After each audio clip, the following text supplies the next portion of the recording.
مطلب غذا کیا ہوتی ہے؟ غذا باڈی کے اندر جا کے چینجز ہو کے جو بھی اس میں چینج ہوتے ہیں وہ جزو بدن بننے کی صلاحیت رکھتی ہے، بدل ما تحلل پیدا کرتی ہے، لیکن اس کی کیفیت میں چینجز نہیں آتے ہیں، کیفیت میں کوئی چینجز نہیں ہوتی ہے۔ وہ جزو بدن تو بننے کی صلاحیت رکھتی ہے لیکن ہماری باڈی کی کیفیت کو چینج کرنے کی نہیں صلاحیت رکھتی۔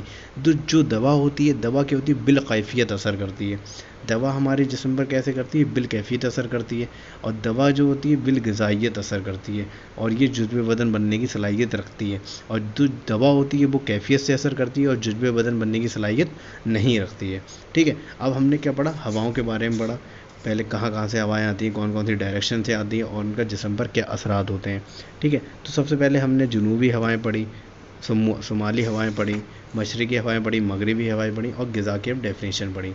پھر غذا ہو گئی بقول ابن سینا، غذائے مطلق وہ چیز ہے جو بدن انسان میں داخل ہو کر فعل و انفعال کے بعد خود تبدیل ہو کر بدن کے مشابہ ہو جائے اور جزو بدن بن جائے۔ غذائے مطلق وہ چیزیں ہیں جو انسان کے جسم میں داخل ہو کر اس میں بدل متحلل پیدا ہو، اس میں چینجز ہوں اور وہ جزو بدن بن جائے باڈی کا، لیکن باڈی میں کوئی کیفیت کے پیدا نہ ہو، کیفیت میں چینجز نہیں ہوگا، ٹھیک ہے۔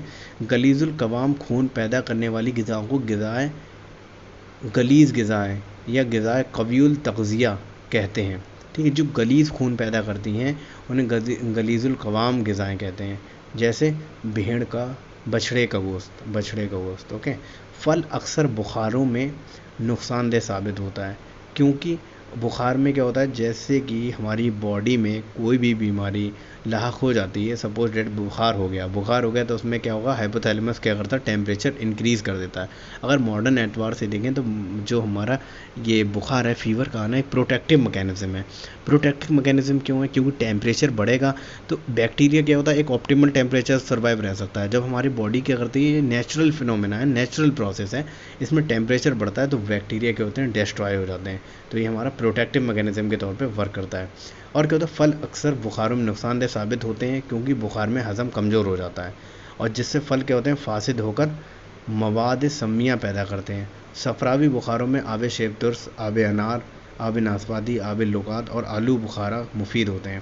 اقسام غذا بلحاظ لطافت اور غلظت، غذاؤں کی تقسیم کی گئی ہے لطافت اور ان کی غلظت کے اعتبار سے۔ غذائیں لطیف کی ہوتی ہیں، وہ غذائیں جس سے لطیف خون پیدا ہوتا ہے انہیں لطیف غذائیں کہتے ہیں، مثلا آب انار، آب موسمی، آب نارنج، ماء السعیر، چائے، کافی، شہد، ساگو نانا، مونگ کی دال کا پتلا پانی، ماء الجبن وغیرہ۔ غذائیں کثیف کی ہوتی ہیں، وہ غذائیں جو بھاری ہوتی ہیں جس سے گاڑھا خون پیدا ہوتا ہے، مثلا گوشت، چاول، دال، ریشے دار۔ تو آپ یاد کر سکتے ہیں غذائیں کثیف ہوتے ہیں، پروٹینیس جتنی ڈائٹ ہوتی ہیں وہ غذائیں کثیف ہوتی ہیں، موسٹلی، ایسا نہیں ہے سبھی، موسٹلی پروٹینیس ڈائٹ کی ہوتی ہیں، غذائیں کثیف ہوتی ہیں۔ غذائیں لطیف ہوتے ہیں، پھل وغیرہ، پھلوں کا پانی، سبزیوں کا پانی وغیرہ وغیرہ۔ غذائیں مثبت یا غذائیں معتدل، غذائیں معتدل کی ہوتی ہیں، وہ غذا جس سے معتدل قوام خون پیدا ہوتا ہے، جیسے کھچڑی، غلیظ، ماء السعیر، بیضائے نیم برست، ہاف بوائل ایگ، بیضائے نیم برست ہوتا ہے ہاف بوائل ایگ، ٹھیک ہے، یہ معتدل غذا کہلاتی ہے۔ آب یخنی، گائے کا دودھ، جود ہضم سبزیاں، مثلا پرول، ٹھنڈے کدو، یہ سب چیزیں کیا ہیں؟ غذائیں معتدل کہلاتی ہیں۔ نہ تو یہ کثیف غذائیں ہیں اور نہ ہی یہ لطیف غذائیں، یہ دونوں کے درمیان میں رہنے کی صلاحیت رکھتی ہیں۔ تو اس میں کیا ہوگا؟ اس میں نہ تو زیادہ پروٹین ڈائٹ ہوتی ہے، نہ ہی زیادہ پروٹینیس فائبر پائے جاتے ہیں، اس میں پروٹینیس ایلیمنٹس پائے جاتے ہیں، نہ ہی کاربوہائیڈریٹس زیادہ پائے جاتے ہیں، اوکے۔ تو یہ معتدل اعتبار سے سب بیلنس ڈائٹ ہوتی ہے۔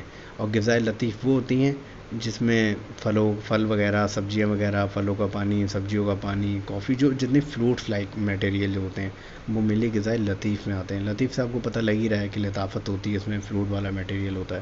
پھر غذائیں کثیف کی بات کریں، کثیف میں مینلی کیا ہوتے ہیں؟ پروٹینیس ڈائٹ آتی ہیں، اور ان میں کیا ہوتا ہے؟ جیسے میٹ ہو گیا، انڈا ہو گیا، دالیں ہو گئیں، سب کیا ہے؟ پروٹینیس ڈائٹ ہے، ٹھیک ہے۔ تو اس میں کیا ہوتی ہے؟ وہ سب آتی ہے، اوکے۔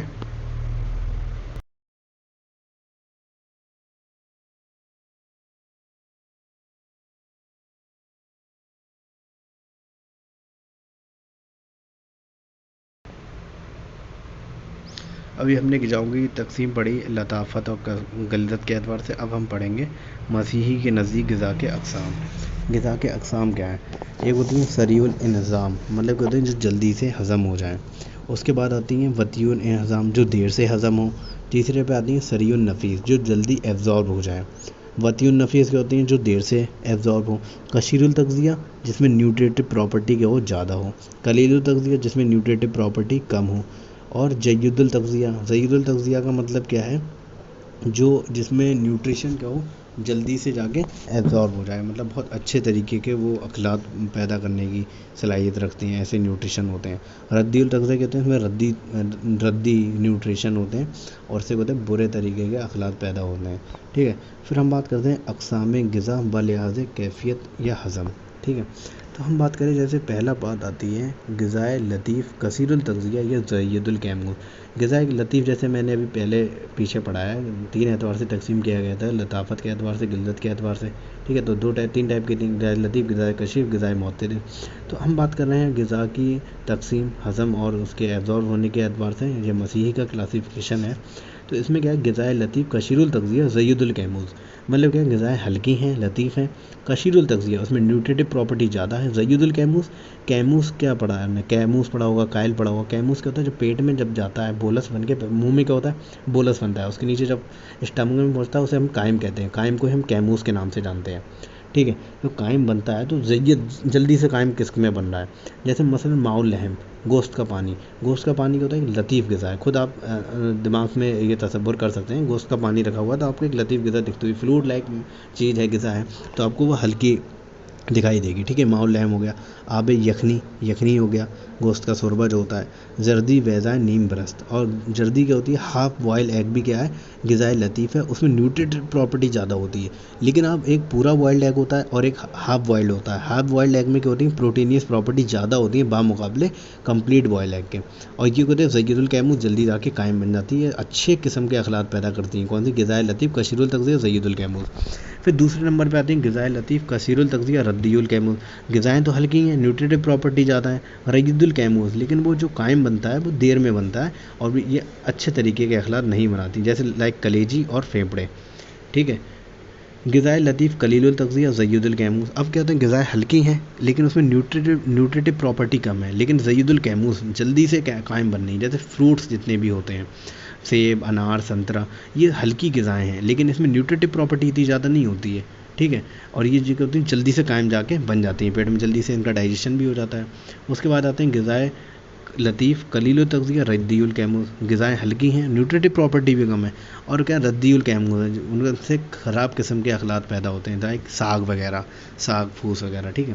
پھر اب 5ویں نمبر پہ آتی ہے غذائے کثیر التغذیہ جید الکیموز، غذائیں کیا ہیں بھاری ہیں، کثیر التغذیہ نیوٹریٹو پراپرٹی بھی زیادہ ہے، اور جید الکیموز اچھے قسم کے اخلاق بناتی ہے، قائم بناتی ہے۔ ابلا ہوا انڈا، کیونکہ ابلا ہوا انڈا کیا ہے بھاری ہے بامقابلے ہاف بوائل ایگ کے، ہاف بوائل کیسا تھا غذائے لطیف تھا، کثیر التغذیہ تھا، جید الکیموز تھا۔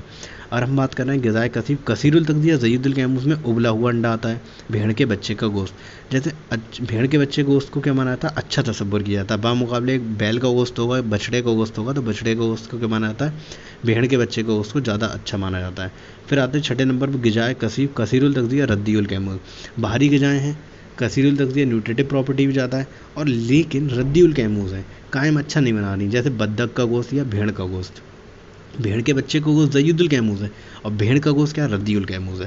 پھر آتے ہیں 7ویں نمبر پہ غذائے کثیف قلیل التغذیہ یا جید الکیموز، مثلا بڑے جانور کا گوشت، دبلے بیل کا گوشت۔ غذائے کثیف قلیل التغذیہ ردی الکیموز مطلب ساگ، سوکھا گوشت جو اپنے بقرعید پہ اسٹور کر کے رکھ لیتے ہیں، وہ ایک طریقے سے سوکھا گوشت کہلاتا ہے، وہ کیسا بھاری چیز ہے، بھاری غذا ہے، لیکن اس میں نیوٹریٹو پراپرٹی اتنی نہیں رہتی اور وہ ردی الکیموز بناتا ہے، اچھے قسم کے اخلاق نہیں بناتا۔ پھر ہم بات کریں اقسام میں غذا بلحاظ نفوذ پذیری، مطلب جتنی جلدی ایبزارب ہو رہی ہے غذا اس اعتبار سے تقسیم۔ غذائے سریع النفوذ بہت جلدی ایبزارب ہو جائے، صحت۔ غذائے بطیء النفوذ جو بہت دیر سے ایبزارب ہو، جیسے کباب۔ پھر بات کرتے ہیں غذائے شریع النفوذ کی ضرورت اس وقت ہوتی ہے جب قوت حیوانیہ نڈھال ہو رہی ہو۔ تو سریع النفیس غذاؤں کی ہمیں کب ضرورت پڑے گی، جیسے ہم کب چاہیں گے کہ ہماری غذا جو ہے جلدی سے ایبزارب ہو جائے، جلدی سے ایبزارب ہو جائے اور ہمارے باڈی کو لگ جائے، تو اس کیس میں چاہیں گے نا جس کیس میں ہماری باڈی کو کوئی مرض لاحق ہو گیا، مرض لاحق ہو گیا تو ہماری طبیعت جو ہے وہ مرض کو ٹھیک کرنے پہ لگی ہوئی ہے۔ اب مرض کو ٹھیک کرنے پہ لگی ہوئی ہے تو ڈائجیشن پروسیس جو چل رہا ہے اس پہ اتنا دھیان نہیں دے رہی ہے ہماری طبیعت، تو طبیعت جب اس پر اتنا دھیان نہیں دے رہی ہے تو ہم ایسی غذا کا تناول فرمانا چاہیں گے جو کہ جلدی سے ایبزارب ہو جائے، جس میں ہمیں زیادہ ورک نہ کرنا پڑے، ٹھیک ہے۔ تو غذائے شریع النفوس سے پرہیزی